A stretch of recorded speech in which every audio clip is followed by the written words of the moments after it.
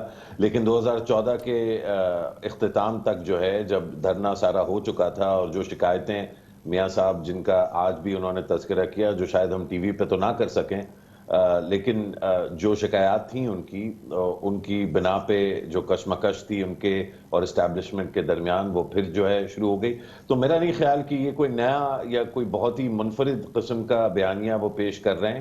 یہ ان کا بیانیہ مور اور لیس mid 90s certainly 99 کے بعد، اور جب بھی ان کا قوت سے، طاقت سے، کرسی سے علیحدگی جو ہے وہ زیادہ دیر کی ہو جاتی ہے، تو ظاہری بات ہے ان کو جو ہے یہ کیا اثرات ہوں گے مشرف زیدی صاحب اس کے پاکستان مسلم لیگ نون کی سیاست کے؟ کیونکہ یہ 5 دن پہلے تک تو جناب نواز شریف نہیں تھے بالکل ایکٹیو، اور ایک مضبوط انداز سے یا ایک مستحکم انداز سے پی ایم ایل این کو اور اپوزیشن کو شہباز شریف کی شکل میں لیڈر ملا ہوا تھا، جس سے کانفرنٹیشن کی کوئی بڑی فضا نہیں تھی، لیکن یہ پچھلے اتوار کو ڈرامائی تبدیلی آئی اس پوری صورتحال میں۔ مگر دراصل اپوزیشن کی سیاست پہ اس کا کیا اثر ہوگا؟ پاکستان کے اوورآل سیاسی منظرنامے پہ اس نئے جو فیکٹر ہے اس وقت جس انداز سے وہ سامنے آئے، اس کا کیا اثر آپ دیکھ رہے ہیں؟ کامران صاحب، مجھے لگتا ہے کہ دونوں جو پولز ہیں پاکستانی سیاست کے، ایک سائڈ پر عمران خان اور ان کے چاہنے والے، ان کے سپورٹرز، ظاہری بات ہے اس میں اس وقت اسٹیبلشمنٹ بھی جو ہے اس کا ایک طرح سے ساتھی ہیں، ایمپتھی ہے، ایک دوسرے کے ساتھ ملے ہوئے ہیں، اور دوسرے سائڈ پہ نواز شریف، دیگر اور اپوزیشن جماعتیں، اور وہ لوگ جو بہت زیادہ نالاں یا ناراض ہیں۔ کچھ جو ہے ان کی جو ناراضگیاں ہیں وہ بالکل لیجٹمیٹ ہیں، اور ان کی آوازیں سننا جو ہے وہ کانسٹیٹیوشنلی بھی اور ویسے بھی پاکستان کے لیے بہتر ہوں گی میرے نظریے میں۔ لیکن جو ہم دیکھ رہے ہیں وہ یہ نہیں ہے کہ جو شہباز شریف کی سوچ ہے یا کئی لوگوں کی، میری اپنی شاید خود بھی، کہ انتشار کے بجائے ایک جو ہے چیزوں کو ایک دوسرے کے قریب لایا جائے۔